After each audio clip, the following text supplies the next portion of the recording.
안녕하십니까. 오늘은 2024년 8월 3일 토요일입니다. 67번째 또다시 감사합니다를 기도드립니다.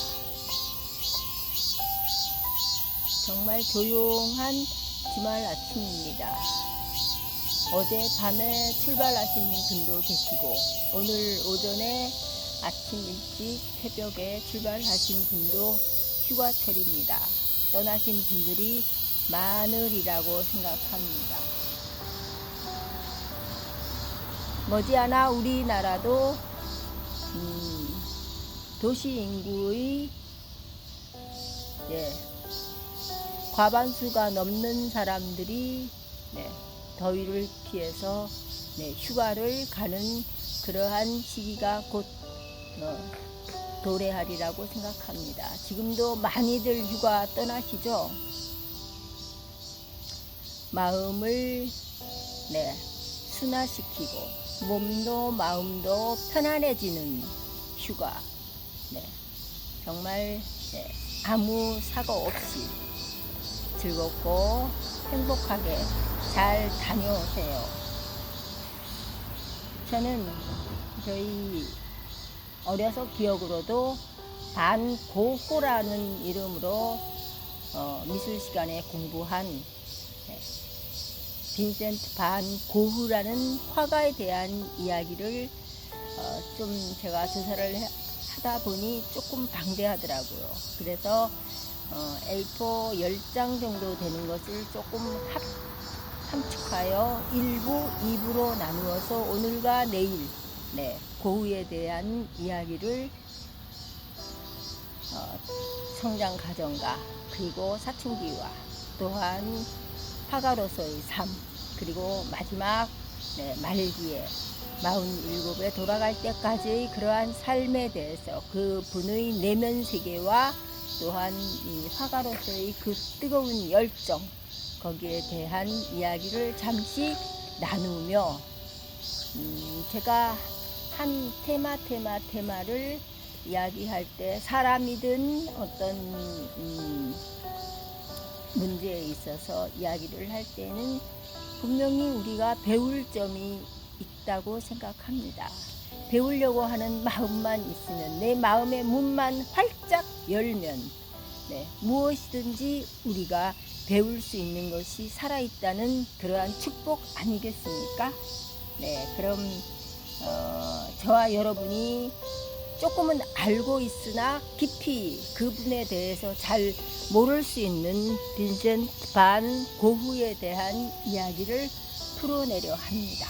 귀 기울여 들어보시고 마음을 활짝 열어주시면 감사합니다. 우리는 많은 화가들 중에서 반 고흐, 고흐라는 화가를 왜 좋아할까요?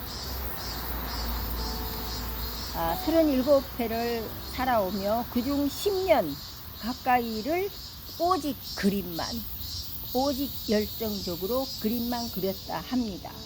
그 전에는 큰 화랑의 점원이었기도 했고 이미 약혼한 하숙집 딸을 짝사랑하는 그러한 순수한 젊은이였습니다.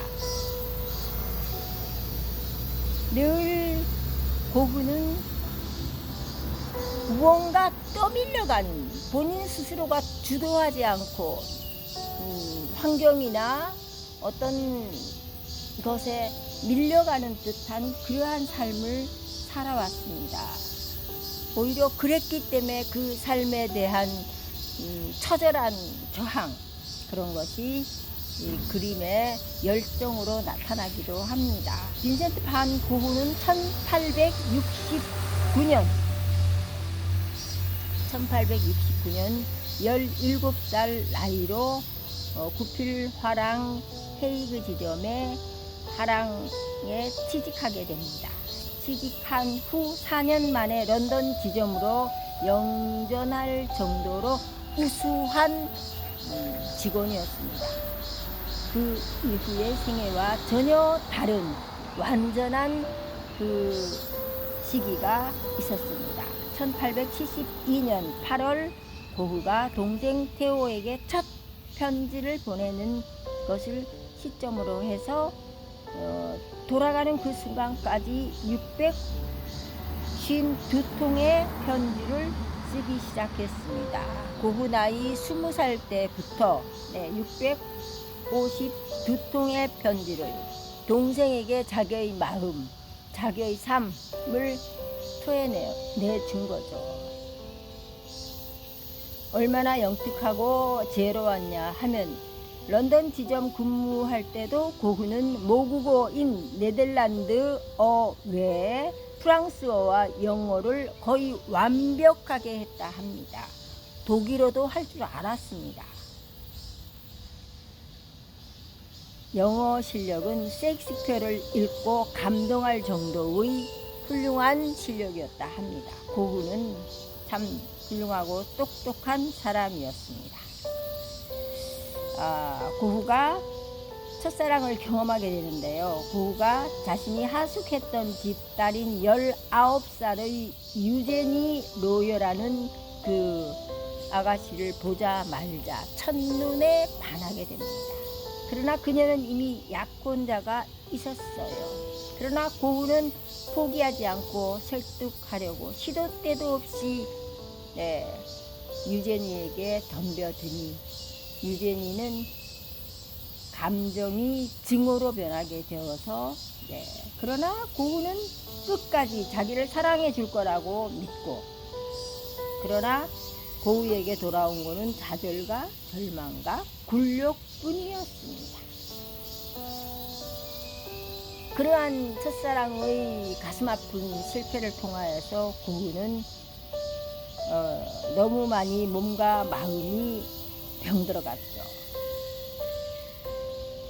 자신에 대한 엘리트로서의 긍지와 자의식, 자부심, 사고방식 등 모든 것을 첫사랑의 실패로 인해서 무너뜨리게 되었습니다.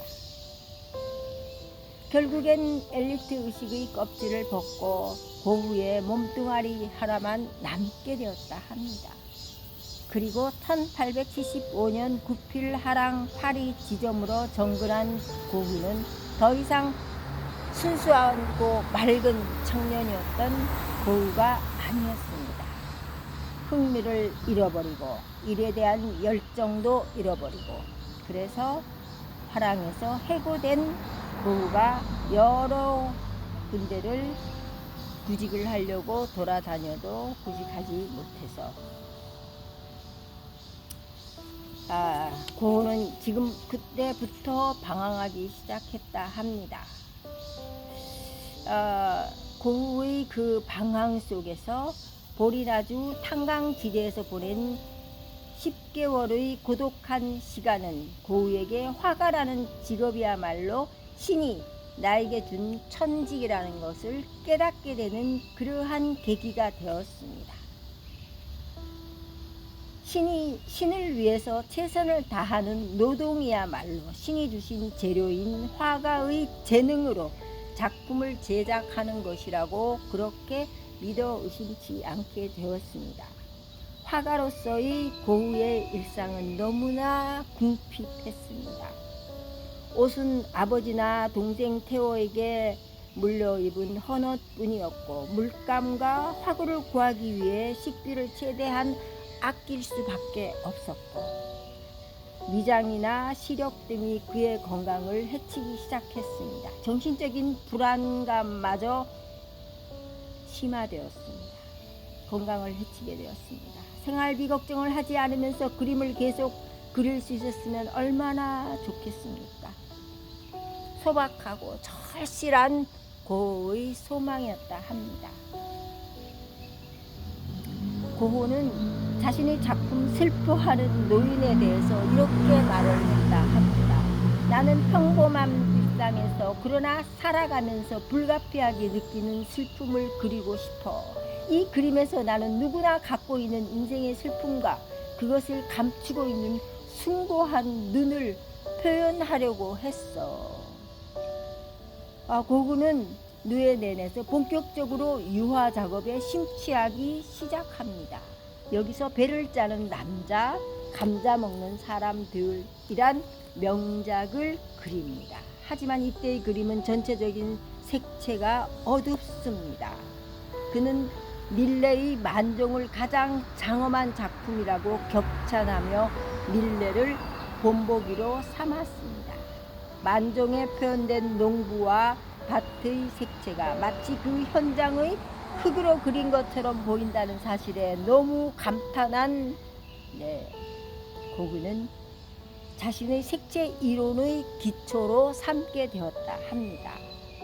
온갖 모든 색들을 화면 전체에 장엄한 분위기를 자아내고 무한한 감동을 받을 수 있는 그러한 그림을 그리고 싶었다 합니다. 그리고 1885년 고흐의 아버지가 갑자기 돌아가십니다. 아버지의 죽음으로 누이 동생 간의 갈등, 그리고 아버지 유산을 포기하고 모두 어머니 명의로 한 다음에 벨기에의 안트베르펜으로 가게 됩니다.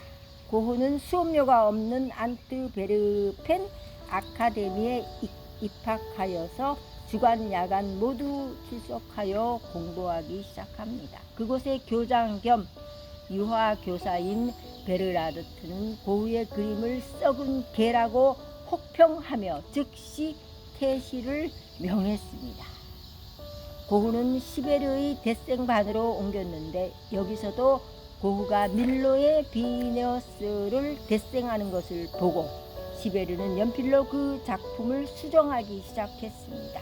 고흐는 화가 나서 큰 소리로 당신은 아무것도 몰라. 여자는 허리와 엉덩이와 아이를 잉태할 태반을 갖고 있어야 해 하고 소리쳤습니다. 결국 고흐는 미술학교 수업에서도 쫓겨나게 되었다 합니다.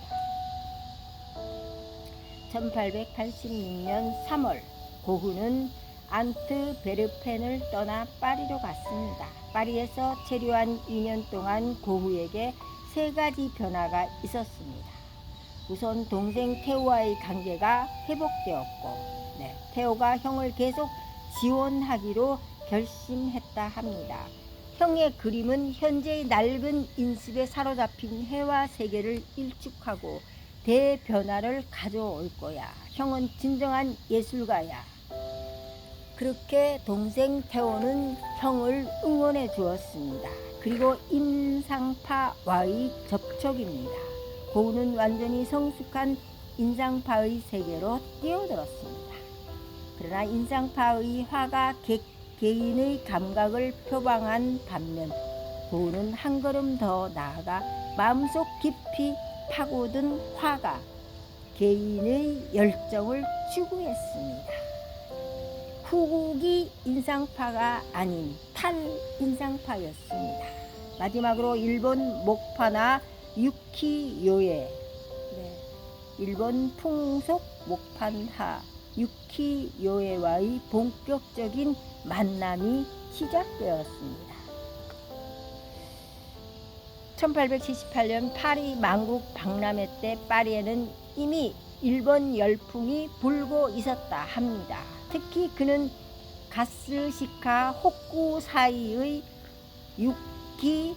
유키요에에게 큰 감명을 받아 일본 목파나 인상파들이 밝은 색채, 보다 더 밝은 색채가 있음을 발견하고 너무 놀라 경악했습니다. 이 밝은 빛을 따라 남프랑스로 갔습니다. 단순하고 단조로우며 그리고 10분 대상만을 별다른 명암을 주지 않고 명쾌하게 그린 기법은 고흐가 지향하는 정념의 표현에 가장 적합했다 합니다. 파리에 온 지 2년이 되면서 고흐는 심한 초조감, 불안감에 휩싸이는 그러한 정신세계가 힘들어지게 되었다 합니다. 그의 그림은 여전히 팔리지 않았고 동생 테오의 혼담이 구체화되고 아무런 도움이 되지 않아서 동생 신혼집에 얹혀 있을 수 없었습니다. 그러나 그는 파리의 빛이 너무 어둡다고 생각하여 남프랑스로 내려가기로 마음먹었습니다. 고우는 밝은 태양과 색채를 찾아서 남프랑스로 떠납니다. 아르레서 보낸 시기는 고흐의 절정기라고 할 수 있습니다.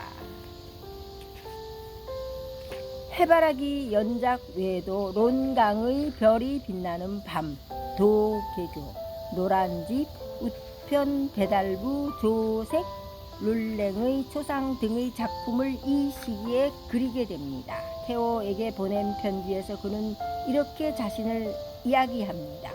언젠가는 내 그림이 물감값과 생활비보다 더 많은 가치를 가지고 있다는 것을 타인들이 알게 될 날이 오리라. 그는 그렇게 믿으며 계속 열정적으로 그림을 그리기 시작했다 합니다. 오늘은 여기까지 빈센트 반 고흐에 대한 그림 그리는 데의 열정적인 그 화가, 열정적으로 그린 그 화가의 불우한 삶, 정말 그림 그릴 물감값이 없어 식비를 제대로 먹지 못하는 그러한 삶을 살아온 고흐에 대한 이야기를 오늘은 1부 여기서 마치고 내일 마저 2부를 계속하려 합니다. 우리는 어떻습니까? 지금 참 많이 여유 있고 풍족하게 삶을 살아가고 있다고 생각하십니까? 오히려 어려운 처지에 있었던 사람들이 더 성공하고, 그렇죠? 더 성공하고 더 열정을 가지고 삶에 대한 태도를 감사하며 살아왔는지도 모릅니다. 저 역시 어린 시절은 참 많이 힘들었습니다. 그러나 지금 노후를 뒤돌아보면 지금은 어려운 것이 없습니다. 모든 것이 다 풍족합니다. 삶이라는 것을 어려서 10대, 20대, 30대, 40대, 50대, 60대 그 이후의 삶은 내가 오늘 어떤 마음으로, 어떤 생각으로, 어떤 계획으로 오늘을 살아나가느냐에 따라서 앞으로 나의 5년 후, 10년 후는 결정된다고 할 수 있습니다. 감사합니다. 오늘은 빈센트 반 고흐에 대한 이야기를 함께 풀어보았습니다. 감사합니다. 여러분, 톡톡톡 혜연TV의 송혜연이었습니다. 감사합니다. 내일 다시 새로운 모습으로 찾아뵙겠습니다. 감사합니다.